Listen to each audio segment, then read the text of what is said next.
Bismillahirrahmanirrahim. Assalamualaikum warahmatullahi wabarakatuh. Alhamdulillah, asyukurulillah. Segala puji bagi Allah, Tuhan sekalian alam. Syukur kita masih lagi diberikan ruang kesempatan untuk bertemu di maya ini. Saudara, hari ini warga kita kampus UiTM Terengganu telah diuji oleh Allah Subhanahu Wa Taala dengan ujian kesihatan.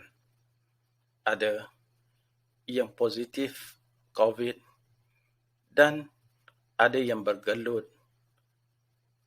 dengan masalah kesihatan di hospital yang terpaksa untuk dibuat pembedahan dan sebagainya.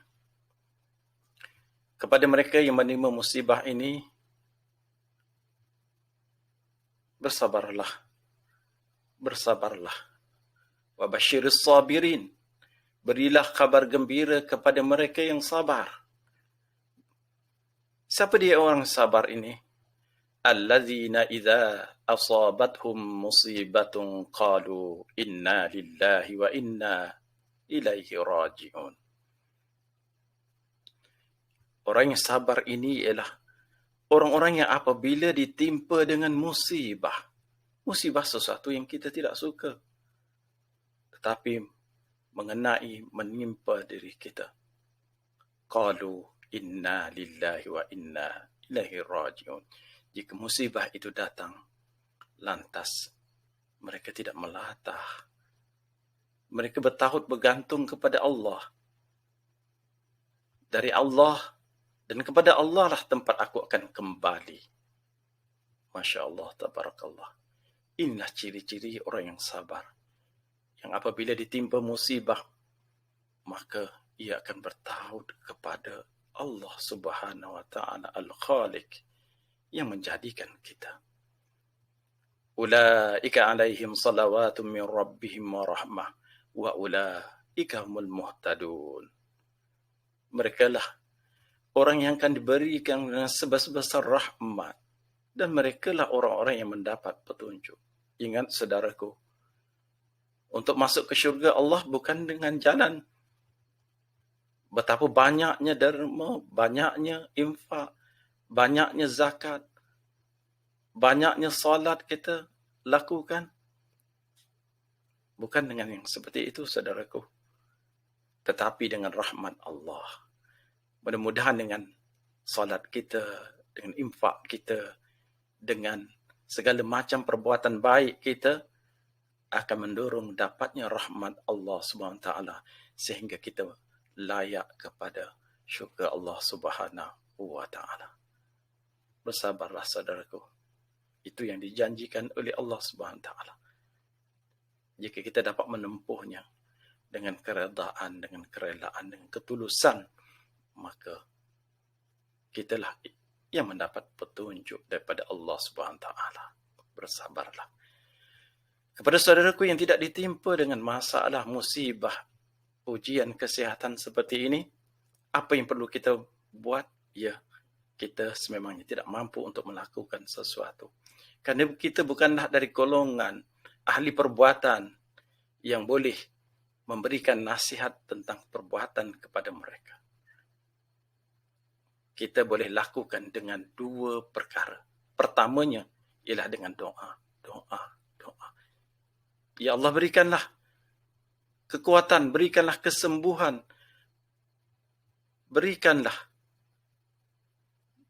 kebaikan, kebajikan kepada mereka yang ditimpa dengan musibah ini. Kita doakan kesejahteraan kita. Kita doakan kesejahteraan untuk mereka. Doa dan terus doa. Mana tahu di kalangan warga kita atau sesiapa yang mendengar, yang menonton video maya ini, mereka di kalangan orang-orang yang dimakbulkan oleh Allah Subhanahu Wa Taala sehingga mempermudahkan segala urusan bagi saudara kita yang menghadapi musibah. Mana tahu doa kita, doa yang diistijabahkan oleh Allah Subhanahu wa taala. Itu doa yang pertama. Yang keduanya ialah dengan menghulurkan sumbangan. Hulurkan sumbangan Anda. Kenapa kita kena ulurkan sumbangan?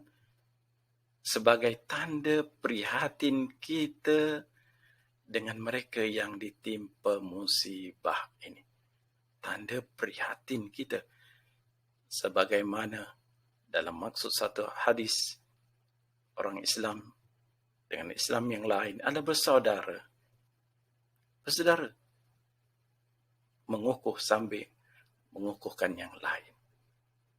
Sakit pada anggota yang satu, pada anggota yang lain akan terasa juga. Begitu kuatnya hubungan kekitaan, hubungan silaturahim bersama-sama dengan kita. Hulurkan sumbangan anak. Kecil atau besar, itu bukan urusannya. Tetapi ketulusan, kejujuran itu yang akan dinilai oleh Allah Subhanahu wa taala di setiap sumbangan yang kita hulurkan. Bersamalah kita hulurkan sumbangan tanda prihatin kita sesama mereka yang ditimpa musibah. Kita bersama dengan mereka. Mudah-mudahan kita menjadi orang yang pemurah dalam menghulurkan sumbangan. Sumbangan Anda masukkan ke dalam Bank Islam, Pusat Islam UiTM Terengganu 130440 1000 9806, reference prihatin COVID-19. Mudah-mudahan kita semua diberkati, lagi dirahmati Allah Subhanahu wa taala. Terima kasih dari saya, Unit Hal Ehwal Islam UiTM Cawangan Terengganu. Assalamualaikum warahmatullahi wabarakatuh.